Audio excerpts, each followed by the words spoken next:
आवाज जनसामान्यांचा।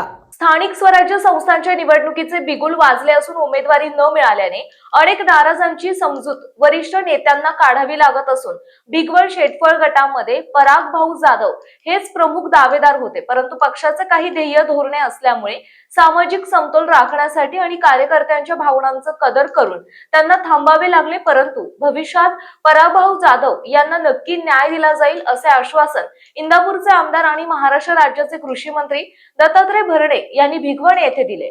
यावेळी भिगवण शेटफळगडे गटातून पराभाऊ जाधव हे प्रमुख दावेदार असल्याने त्यांची नाराजी दूर करण्यासाठी महाराष्ट्र राज्याचे कृषी मंत्री दत्तात्रय भरणे यांची भिगवण येथे आढावा बैठक घेतली। त्यावेळी कृषी मंत्री बोलत होते। पहा कृषी मंत्री दत्तात्रय भरणे काय म्हणाले। मामा, या आज जी तुमचे हर्षवर्धन पाटील आणि तुम्ही एकत्र आलात, ही जी युती झाली त्याच्यावर एक घराणेशाहीचा असेल किंवा अभद्र युती असं म्हणून विरोधकांचा टीका होते। आपल्या सर्वांना माहिती आहे की या देशाचे नेते पवार साहेब आणि आमचे नेते अजितदादा पवार साहेब या दोन्ही राष्ट्रवादींनी एकत्र येण्याचा निर्णय घेतला आणि घड्याळाच्या चिन्हावरती निवडणूक लढवायचा निर्णय घेतल्यानंतर आदरणीय अजितदादा पवार साहेबांनी आम्हाला सूचना दिल्या, आदरणीय पवार साहेबांनी हर्षवर्धन पाटलांना सूचना दिल्या। त्याप्रमाणे या तालुक्यामध्ये 24 उमेदवार जिल्हा परिषद पंचायत समितीचे या घड्याळ चिन्हावरती लढतायत। लढल्यानंतर तुम्हाला निश्चित प्रकारे माहिती आहे की हर्षवर्धन पाटलांची कन्या अंकिता ताई ह्या पूर्वी जिल्हा परिषदेवर त्यांनी काम केलेलं आहे, त्यांनी चांगलं काम केलेलं आहे। त्यामुळे कार्यकर्त्यांचा आग्रह तो बावडा गटामध्ये त्यांच्यासाठी होता आणि या तालुक्यामध्ये माझे चिरंजीव आता आपल्याला माहिती कॉलेजमध्ये नुकतेच आता गेली 2 वर्षे ते समाजामध्ये काम करतायत, प्रत्येकाच्या सुखदुःखामध्ये जात आहेत। मी आज सांगत तुम्ही कधी कोणाला विचार तुम्हाला ते सांगतील। आणि सामाजिक उपक्रम राबवताना खूप मोठे मोठे उपक्रम आपण आमच्या दिव्यांग बांधवांचे असतील, आरोग्याचे असतील, खूप मोठं काम करतायत। त्यामुळं तिथल्याही कार्यकर्त्यांनी त्यांना एक अपेक्षा, सर्वांनी त्यांना एक आग्रह धरला आणि ते या निवडणुकीसाठी उभे आहेत। आता एखाद्या घरातली मुलगा आणि मुलगी जर एखादा कर्तृत्ववान असली तर ते जर कुठल्या घराण्यामध्ये जन्माला आले, त्यांचा बाप काय करतो, त्यांचा चुलता काय करतो, चुलती काय करतात, शेवटी त्यांच्या अंगातलं कर्तव्य बघा ना। आणि कर्तव्य बघण्यापेक्षा मागच्या 2 वर्षामध्ये माझ्या मुलाचं काम बघा, मागच्या 5 वर्षामध्ये अंकिताचं काम बघा, किंवा हे घराणेशाहीचा आरोप करणं खरं तर हे चुकीचं आहे। आता हे निवडणूक मांडल्यानंतर निश्चित प्रकारे हा आरोप तर होतच असतो, पण एवढी एक तुम्हाला सांगतो की आज माझ्यासारखा कार्यकर्ता 2014 पासून या तालुक्यामध्ये आमदार म्हणून काम करतोय आणि आमदार म्हणून काम करताना एक चांगलं काम करण्याचा प्रयत्न माझ्यासारख्या कार्यकर्त्यांनी केलेला आहे।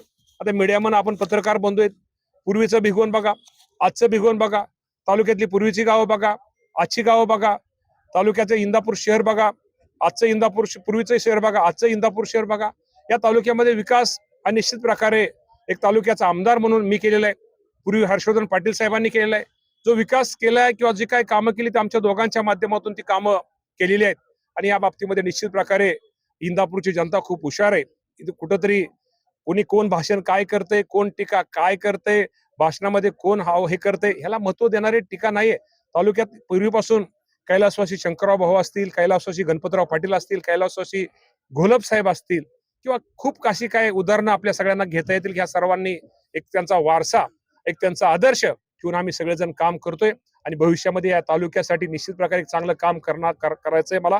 एक राज्य तुमच्या सगळ्यांच्या आशीर्वादाने राज्याचा कृषी मंत्री म्हणून काम करतोय, कृषी मंत्री म्हणून सुद्धा निश्चित प्रकारे राज्यातल्या शेतकऱ्यांना कसा न्याय देता येईल आणि कृषी मंत्री म्हणून एक काम कसं एक आपलं नोंद कामाची होईल असं काम करण्याचा प्रयत्न हा माझ्यासारखा कार्यकर्ता करतोय। अपक्ष उमेदवारांचे उमेदवारी रोखण्यात येईल? नाही, आता अपक्ष जे उमेदवार आहेत प्रत्येकाला इच्छा तर आहेच, परंतु इच्छा जरी असली तरी निश्चित प्रकारे आम्ही सुद्धा त्यांना विनंती करतोय, त्यांना आम्ही सांगतोय की आपल्याला यावेळेस उमेदवारी आपण मागे घ्या आणि जे राष्ट्रवादीचे अधिकृत उमेदवार त्यांना मतदान करा, त्याप्रमाणे आम्ही सांगणार आहे, त्यात नक्की आम्हाला यश येईल। भविष्यात हर्षवर्धन पाटील हे घड्याळात म्हणजे अजित पवार गटामध्ये दाखल होतील? आता घड्याळच आम्ही सगळे एकत्रच आले, त्यामुळे भविष्य काय प्रवेश आम्ही एकत्रच आलेलो नाही सगळं, त्यामुळे प्रवेश वगैरे विषय नाही ना। आम्ही घड्याळ आणि राष्ट्रवादी चिन्हावर लढतोय। आता इंदापूर तालुक्यामध्ये जी युतीमध्ये हर्षवर्धन पाटील सुद्धा आपल्याकडे सहभागी झाले।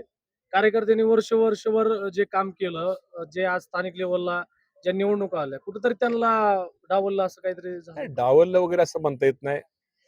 हर्षवर्धन पाटील साहेबांकडे इच्छुकांची संख्या जास्त होते, माझ्याकडे पण इच्छुकांची संख्या जाधव होते. त्यामुळं साहजिक आहे तिकीट तर एक जणालाच बसणार आहे, त्यामुळे नाराजी तर ही होत असते.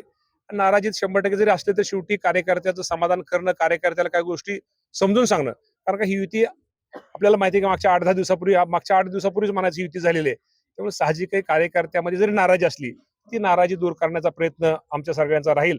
आणि शेवटी ही युती ही तालुक्याच्या भल्यासाठी, तालुक्याच्या चांगल्यासाठी, तालुक्याच्या विकासासाठी युती असल्यामुळं कार्यकर्ते निश्चित प्रकारे जरी थोडी नाराजी असली त्यामध्ये आम्हाला त्यांची नाराजी काढण्यामध्ये यश येईल.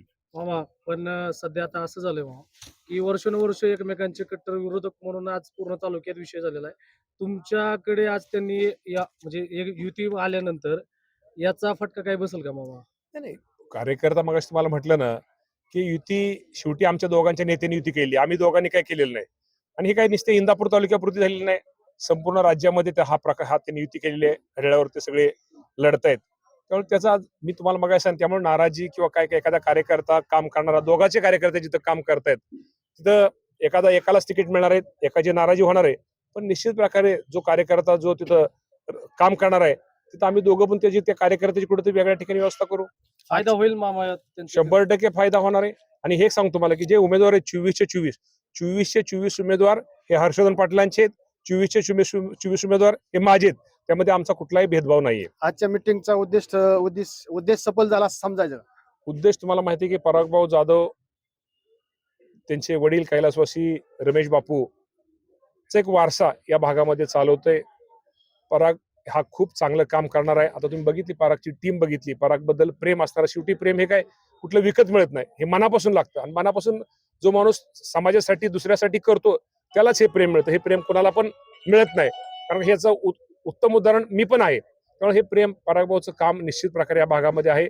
आणि परागभाऊ सारख्या कार्यकर्त्यांची गरज ही आमच्या सारख्याला आहे. त्यामुळे निश्चित प्रकारे काळजी करू नका. परागभाऊचे आज म्हणजे परागभाऊनी खरं तर परागभाऊचा आभार मानले पाहिजे की कारण का परागभाऊ प्रमुख दावेदार होते, प्रमुख इच्छुक होते, परंतु मनाचा मोठेपणा देऊन त्यांनी तुकारामजी बंडगर यांच्या मिसेस मेघनाताई आणि आमच्या हेमाताई माडगे या दोघांना पाठिंबा, आम्ही सगळेजण बरोबर आहोत. आणि हे तिथं देवाच्या साक्षीनं तिथं समोर तिथं त्यांनी हे केलं की लोकांना कळू दे कुठं गैरसमज नसू नये. आम्ही राष्ट्रवादीच्या उद्या कुणी येईल, चर्चा करील, कुठेतरी गप्पा मारील, कुणीतरी भाषण करील, आम्ही सगळे राष्ट्रवादीच्या घड्याळाच्या मागे बरोबर आहेत. आणि पेटीमधनं आम्ही नुसतं असं बोलणार नाहीत. आम्ही पेटीतनं जेव्हा 6 तारखेला मतमोजणी भिगवून आणि या परिसराची घेतली जाईल, जी मतं चांगली वाढतील त्यात आम्हाला परागभाऊचा चेहरा दिसेल. मामा भविष्यात देखील अशीच युती कायमस्वरूपी प्रत्येक निवडणुकीमध्ये 100% दोघांच्या नेत्यांनी निर्णय घेतल्यानंतर आम्हाला ते मान्यच करावं लागेल. मामा 2 दिवसापूर्वी आपण एक स्टेटमेंट दिलं होतं की दोन्ही आम्ही पाटील आणि तुम्ही एकत्र आल्यामुळे प्रचाराची गरज पडणार नाही, परंतु ते विरोधकांकडनं त्याच्यामध्ये छेडछाड करून ते स्टेटमेंट दाखवलं जाते, त्याबद्दल तुम्ही काय सांगा? विरोधकांचं कामच असतं त्यांनी विरोध करणं. आता तुम्ही ते विरोधक ज्या ज्या गावात जातात, ज्या ज्या ठिकाणी सभा घेतात, ज्या ज्या ठिकाणी ते त्या रस्त्याने जातात, त्या ठिकाणी पाणी पिण्यासाठी थांबतात, त्या ठिकाणी एखाद्या शेतामध्ये जातात, शेतामधला बंधारा बघतात, शेतामधला काय गोष्टी बघतात, म्हणजे ज्या ज्या लाईटचा दिवा बघतात किंवा तिथं काय ठिकाणचं बघतात, ते कुणी केलंय फक्त त्यांना विचारलं मग त्याचं उत्तर तेच देतील. परागभाऊचं पुनर्वसन झालं असं समजायचं का? 100% करणार. म्हणजे आता हे तुम्हाला मीडियासमोर मी राज्याचा मंत्री परागभाऊला निश्चित प्रकारे न्याय दिला जाईल. मामा नगरपालिकेच्या वेळेस मंत्र्यांकडनं आणि तुमच्याकडनं एकामेकांवरती आरोप झाले होते, त्याचा प्रतिसाद ह्यालाच राजकारण म्हणतात. नाही मतदार होईल ह्याला हो का?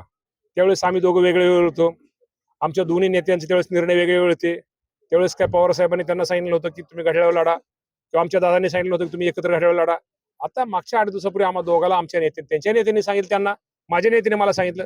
माझ्या नेत्याचा आदेश पाळणं माझं कर्तव्य, त्यांच्या नेत्याचा आदेश पाळणं त्यांचं कर्तव्य.